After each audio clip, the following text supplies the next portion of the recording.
Solo লেভেলিংয়ের season 2 দেখার পর তুমি একটা কোশ্চেন নিয়ে ভাবতে পারো, এরপর কি হবে। আসলে সোলো লেভেলিংয়ের আসল কাহিনী শুরু হয় সিজন 2 এর পর। আজকে আমি বলবো সিজন 2 এর পরের কাহিনী, the rise of the true Monarch. তাহলে চলো ঢুকে পড়ি সাং জিন ওয়ের আলটিমেট জার্নিতে। সিজন 2 এর পরে কি হয় তা বলার আগে সিজন 2 এবং সিজন 1 এর ঘটনাটা আমি একটু অল্প করে বলে দিচ্ছি। স্লো লেভেলিংয়ের শুরুতে আমাদের দেখানো হয় হান্টার সাং জিন ওকে, খুবই উইক র্যাঙ্ক একজন হান্টার। ডানজানের ভিতরে অলমোস্ট প্রতিবার মৃত্যুর মুখে পড়ে সে। হান্টার সাং যতবার মৃত্যুর মুখ থেকে বেঁচে ফিরেছে এক প্রকার চমৎকারই বলা চলে। তবে একদিন একটা মিস্টিরিয়াস ডাবল ডানজানের মধ্যে সব কিছু যেন বদলে যায়। সেখান থেকে সে পায় একটা সিক্রেট পাওয়ার, দ্য সিস্টেম, একটা গেমের মতো ইন্টারফেস যা তাকে লেভেল বাই লেভেল স্ট্রং করতে থাকে। লেভেল আপ করতে করতে একটা সময় হান্টার সাং যেন আনস্টপেবল হয়ে যায়। সিজন 1 এর শেষেই হান্টার সাং বানিয়ে নেয় নিজের শ্যাডো আর্মি এবং ইগ্রিসের মতো পাওয়ারফুল সোল্ডার। ইগ্রিসের পরে আয়রন এবং একদম শেষে দ্য লেজেন্ডারি ব্যুরো। এবং জিজু আইল্যান্ডের রেডের সময় হান্টার সাংয়ের পাওয়ার প্রথমবারের মতো সবাই দেখে এবং বিরুকে হারানোর মাধ্যমেই সিজন 2 এর সমাপ্তি ঘটে। তো আমি সিজন 1 এবং সিজন 2 এর থিমটা নিয়ে এতক্ষণ আলোচনা করলাম। এখন আমি সিজন 2 এর পরের মূল গল্পে যাব। জেজু আইল্যান্ডের রেইডের পর চারিদিকে তা নিয়ে প্রচুর মাতামাতি হয়। অনেকেই বলে হান্টার সাংয়ের জন্য 10 বছর পর জেজু আইল্যান্ডের রেইড সাকসেসফুল হয়েছে। আবার অনেকেই বলে হান্টার সাংয়ের দেরি করে ফাইটে যুক্ত হওয়ার জন্যই অনেক মানুষ মারা গেছে। অনেকে হান্টার মিনের মৃত্যুর জন্য হান্টার সাংকে দায়ী করছিল। অবশ্যই অনেকে হান্টার সাংকে সাপোর্ট করছিল, কিন্তু এটাও সত্য কিছু মানুষ মারা গিয়েছিল। হান্টার সাং সবাইকে শেষবারের মতো বিদায় জানিয়ে ফেরার সময় হান্টার ইয়নহু হান্টার সাংকে বলে, আমি বিশ্বাস করতাম একা একজন হিরো কখনোই একটা যুদ্ধ একা লড়তে পারে না, কিন্তু এবারের ঘটনার পর থেকে আমার ধারণা পাল্টে গিয়েছে। হান্টার ইয়ানহু ইমোশনাল হয়ে যায় এবং হান্টার সাংকে ধন্যবাদ জানায়। আবার এস র্যাঙ্ক হান্টার চায়ের সাথে হান্টার সাংয়ের চোখে চোখ পড়লে হান্টার চা লজ্জায় লাল হয়ে যায় এবং হান্টার সাং তা দেখে অবাক। এরপর আমাদের দেখানো হয় পঞ্চমবারের মতো জেজু রেইডে 4801 জন হান্টারের মধ্যে 64 জন হান্টার ও 32 জন সাধারণ মানুষ মারা গিয়েছে এবং গত 4 বার জেজু আইল্যান্ডের রেইডের ক্ষতির তুলনায় এইবার অনেক কম ক্ষতি হয়েছে। এরপর চেয়ারম্যান ও হান্টার সাংয়ের একটি কমিউনিকেশন দেখানো হয়, যেখানে চেয়ারম্যান হান্টার সাংকে বলে, যদি তুমি গিল্ড বানাতে চাও তাহলে বানাতে পারো, এস র্যাঙ্ক হান্টারের গিল্ড মাস্টারের পারমিট লাগবে না। এস র্যাঙ্ক হান্টারের গিল্ড মাস্টারের জন্য কোনো পারমিট লাগে না, তোমার জন্য আমরা এতটুকু ব্যবস্থা করে দিতেই পারি। হান্টার সাং মনে মনে চিন্তা করলো, তাহলে এটাই এস র্যাঙ্ক হান্টার হওয়ার অ্যাডভান্টেজ।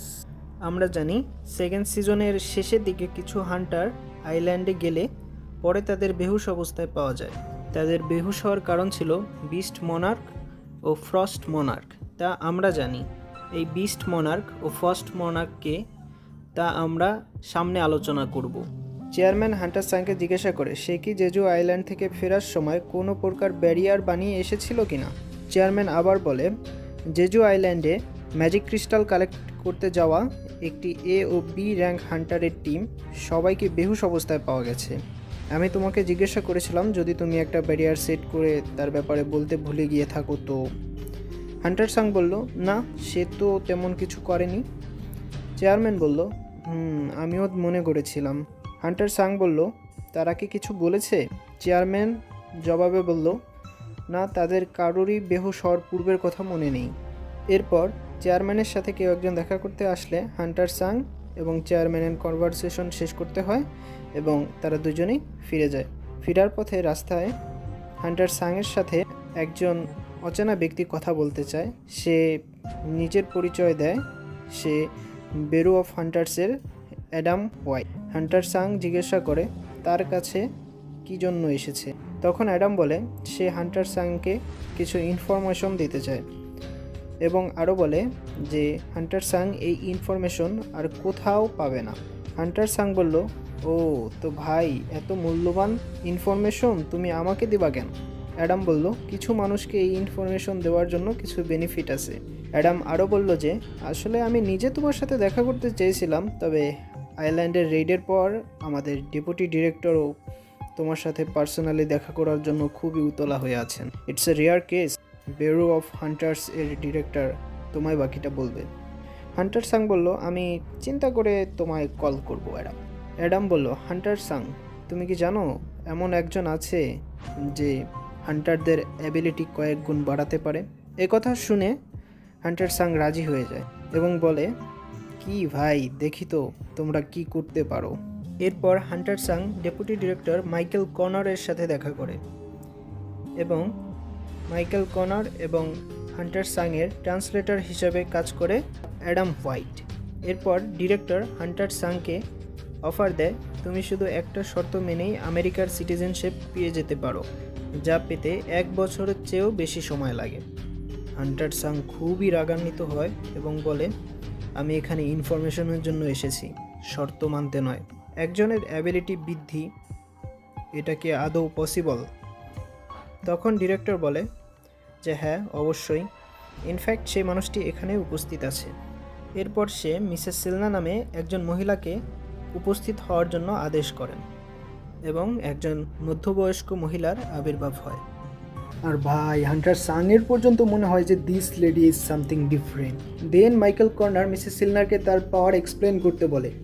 আর ভাই, এই মহিলা খুব প্রাইডের সাথে বলে, বিলিভ ইট অর নট, তোমার মতো সন্দেহের চোখে অনেক হান্টার আমাকে দেখেছে, বাট একবার তারা আমার থেকে পাওয়ার নেওয়ার পর তারা বারবার আমার কাছে এসেছে। And hunter Sung be like, Mrs Selner আরও জ্ঞান দিতে থাকে, অ্যাজ ইউ নো, হান্টারদের একটা লিমিট থাকে, কেউ সেই লিমিট ক্রস করতে পারে না। এরপর হান্টার সাং বলে, সো মিসেস সিলনার, ভাই এইটুক বলতেই, yes I have the ability, আমি হান্টারদের সেই লিমিট ক্রস করাইতে পারি। ভাই লিটারেলি বান্দি একটা গড লেভেল বিংয়ের সামনে বসে যেই ডায়লগবাজি করতেছিল। এরপর মাইকেল কর্নার লেকচার দেয় যে হ্যাঁ, উনি যা বলল সব সত্যি, কিন্তু এই কাজ উনি বছরে কয়েকবারই করতে পারে, তার জন্য আমরা সবাইকে এই সুযোগ দেই না। হান্টার সাং বি লাইক, তাহলে আমি গণ্যমান্য জঘন্য ব্যক্তিদের মধ্যে একজন। হোয়াট এভার মিসেস সিলনার, এই পাওয়ারের এফিসিয়েন্সি যদি আমাকে একটু বলতেন। মিসেস সিলনার বলল, এটা পার্সন বাই পার্সন ভ্যারি করে, বাট ডেফিনেটলি আপ টু 30%। ভাই লিটারেলি এই মহিলা এস র্যাঙ্ক হান্টারের পাওয়ার আপ টু 30% বাড়াই দিতে পারে, তো এই সুযোগ কে হাতছাড়া করবে? আর হান্টার ওয়াংও কোরিয়া থেকে আমেরিকা এই জন্যই আসছিল। তো মিস্টার সাং, মিসেস সিলনারের ability, this is the gift that we can give you. And hunter Sung be like, a gift? Isn't it more like a deal? ভাই, তোমরা আমার আমেরিকার বাসিন্দা বানাই দেবার জন্য আর তোমরা বলতেছো এটা গিফট? এরপর মিসেস সিলনার আর কর্নার একসাথে বলে, ভাই আগে প্রথম ডোজ তো খাও, it's for free. Same strategy YouTube আমাদের উপরে খাটায়, 1 মান্থ ফ্রি প্রিমিয়াম চালাও, তারপরে তোমার আসক্তি চলে আসলে তুমি কিনে নেবা। হান্টার সাং তখন মনে মনে চিন্তা করে যে ফ্রি যখন দিতেছে, তার মানে এই মহিলা শিওর কনফিডেন্ট যে আমি ওনার কাছে ব্যাক করব। আর মাইকেল কনর চিন্তা করতে থাকে, ভাই এরপর শুরু হয় আসল কাহিনী। হান্টার সাংয়ের মধ্যে মিসেস সিলনার খুবই ডার্ক একটা এনার্জি দেখতে পায়, আর এতটাই ডার্ক পাওয়ার যে মিসেস সিলনার লিটারেলি ভয়ে কাঁপতে থাকে। ভাই এই মহিলা একটু আগে এত প্রাইড নিয়ে কথা বলতেছিল আর এখন ঘামতেছে। হান্টার সাং হয়তো বা মনে মনে বলতেছিল, কেউ হেলা ডালা না। আর মিসেস সিলনারের অবস্থা খারাপ দেখে ওনার গার্ডরা হান্টার সাংয়ের উপর আচমকাই গান পয়েন্ট করে ফেলে। আর ভাই আমার অরিজিনাল রিয়াকশন তখন, ভাই মানতে হবে গার্ডদের হয়তো বা জীবনের কোনো মায়া ছিল না। আর মাইকেল কনার তো ভয়ে, ইডিয়টরা কি করতেছিস, সরি মিস্টার সাং, আমাদের গার্ডরা একটু বেশি মাতবর। এরপর কর্নার গার্ডদের ঝাড়তেছিল যে হান্টার সাংয়ের জায়গায় যদি থমাস বা চায়নার 7 স্টার হান্টার থাকতো, তাহলে আজকে আর বাড়ি যায় বউয়ের রাতে খাবার খাওয়া লাগতো না। আর ভাই মিসেস সিলনার লিটারেলি এক প্রকার ট্রমাটাইজ হয়ে যায়। আর at this point of time Michael কনরের কোনো অপশন ছিল না। অ্যাডামকে বলে, যাও ভাই যাও, স্যারকে ব্যাক করে দিয়ে আসো। এরপর মাইকেল কর্নার মিসেস সিলনারকে জিজ্ঞাসা করে, Mrs Selner, what's wrong, are you okay? Mrs Selner তখনও ডার্কনেসের মধ্যেই ছিল আর ভয়ে ভয়ে বলে, he is a king and a very powerful one. তো ভাই এই মহিলা এখন বুঝছে যে এতক্ষণ কার সামনে বসেও ফ্লেক্স নিতেছিল। আর মিসেস সিলনার এইটাও কনফার্ম করে যে আমি যে ওর লিমিট ক্রস করে ওরে আরও পাওয়ারফুল বানাবো, কিন্তু ওর কোনো লিমিটই নাই, he does not have a limit. এরপর সিন শিফট হয়ে যায় হান্টার অ্যাসোসিয়েশনের চেয়ারম্যান গোগুন হের উপর, যিনি হান্টার মিনের মৃত্যুতে খুবই শোকাহত ছিল। এমন সময় চেয়ারম্যানের একটা কল আসে অ্যান্ড আমরা জানতে পারি হান্টার সাংয়ের অফিসের কাছেই একটা বি র্যাঙ্ক ডানজন অ্যাপিয়ার হয়েছে। এরপর আবার সিন শিফট হয়, আমরা দেখি হান্টার সাং জ্যামে আটকে আছে আর ভাবতেছিল মিসেস সিলনার তার মধ্যে কিছু তো দেখছে। On the mean time hunter সাংয়ের কাছে চেয়ারম্যানের একটা কল আসে আর চেয়ারম্যান হান্টার সাংকে তার অফিসের কাছেই অ্যাপিয়ার হওয়া বি র্যাঙ্ক ডানজনের একটা ব্যবস্থা নিতে বলে। হান্টার সাং তখন বলে উইদাউট এ পারমিশন। চেয়ারম্যান বলে ভাই কার থেকে পারমিশন পাও তুমি? হান্টার সাং বলে হান্টার অ্যাসোসিয়েশন থেকে। চেয়ারম্যান তখন বলে আর আমি কে? ভাই এখানে একটা জিনিস ক্লিয়ার, হান্টার সাংকে চেয়ারম্যান অনেক স্নেহ করে। এরপর হান্টার সাং স্পটে গেলে এক পিচ্চি হান্টার সাংকে আটকায়, তুমি এস র্যাঙ্ক হান্টার হতে পারো but without a permission. Hunter Sung সাথে সাথে চেয়ারম্যানকে কল লাগায়, পিচ্চি লাইনে আসে। এরপর হান্টার সাং বি র্যাঙ্ক গেটে প্রবেশ করে আর গেস হোয়াট, এরপর এটা একটা রেড গেটে পরিবর্তন হয়ে যায়। হান্টার সাং দেখেই বুঝে যায় যে এইটা একটা রেড গেট আর এন্ট্রিও ক্লোজ হয়ে গেছিল। আর এরপর শুরু হয় মনস্টারের অ্যাপিয়ার। হান্টার সাংও নিজের শ্যাডো আর্মি নিয়ে প্রস্তুত হয়। ভাই এরপর আমাদের ন্যারেট করা কিছু লাইন দেখানো হয়, বাট লাইনগুলো খুবই গোজবাম দেওয়ার মতো, এই কারণে আমি স্কিপ করতেছি না। একজন হান্টারের জন্মই হয় হান্টিংয়ের জন্য, বাট মনস্টারই হান্টারদের একমাত্র এনিমি না, কারণ শিকারীদেরও প্রস্তুত থাকতে হয় যেন তারা শিকার না হয়ে যায়। শিকার আর শিকারীর পজিশন যে কোনো মুহূর্তে চেঞ্জ হয়ে যেতে পারে, সো এক মুহূর্তের জন্য গার্ড ডাউন করা যাবে না। But still one person had the intention to stop hunt. ভাই এই লাইনগুলো যদি সত্যি এনিমিতে আসে, গুজবাম দেওয়ার মতো কয়েকটা লাইন। হান্টার সাং রেড ডানজনের মধ্যে মনস্টারদের মারতেছিল, এটা দেখানোর পর সিন শিফট হয় ফ্রস্ট মোনার্কের কাছে। হ্যাঁ, সিজন 2 এর শেষে যে দুইজনকে দেখা গেছে তাদের মধ্যে একজন ছিল ফ্রস্ট মোনার্ক আর একজন ছিল beast Monarch. And Monarch of frost বা ফ্রস্ট মোনার্ক যাই বলেন, খুঁজতেছিল রুলারদের ভেসেলকে, যাদেরকে আমরা ফ্র্যাগমেন্ট অফ ব্রিলিয়েন্ট লাইট হিসেবে জানি। এরপর ফ্রস্ট মোনার্ক একটা ইনফরমেশন পায় যে কোরিয়াতে একটা রুলারদের ভেসেল তথা ফ্র্যাগমেন্ট অফ ব্রিলিয়েন্ট লাইট আছে। আর এই খবর হান্টার সাংয়ের বাবা শুনে নেয়। হ্যাঁ ভাই, ইনি হান্টার সাংয়ের বাবাই। সবাই মনস্টার মনে করলেও ইনি হান্টার সাংয়ের বাবাই, যে ডানজনের মধ্যে 10 বছর আটকে ছিল, আর উনিও রুলারদের একজন ভেসেল। অ্যান্ড হান্টার সাংয়ের বাবা মোনার্ক অফ ফ্রস্টকে আটকাইতে চাইলে ফ্রস্ট মোনার্ক বলে try to stop us if you can.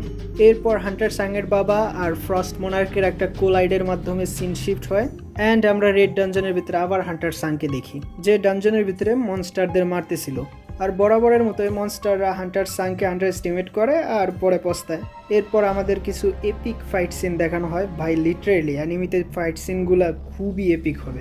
এরপর বরাবরের মতো হান্টার সাংয়ের শ্যাডো আর্মি ডানজন বসের সাঙ্গুপাঙ্গুর সাথে ফাইট করে আর হান্টার সাং বসের সাথে ফাইট করে। এবারও হান্টার সাং তার নিজের পাওয়ার সম্পর্কে ডানজন বসের থেকে জানার ট্রাই করে, বাট বরাবরের মতো একটা গ্লিচ চলে আসে, সে কিছুই জানতে পারে না। অ্যান্ড এরপর হান্টার সাংয়ের লেভেল আপ হয়ে 101 হয় আর রিওয়ার্ড হিসেবে একটা ডানজন কি পায়। আর এটা নর্মাল ডানজন কি না, এটা কার্টেনন টেম্পল কি, অর্থাৎ যেইখান থেকে সব কিছু স্টার্ট হয়েছিল, দ্য ডাবল ডানজন। হান্টার সাংকে আর্কিটেক্ট আবার সেইখানেই ডাকতেছে।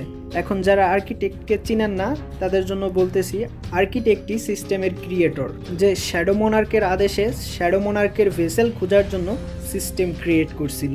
আর হান্টার সাং তখন বলে, if this was planned from the beginning, if it was waiting for me to return here, in that case then wait for me, I am coming.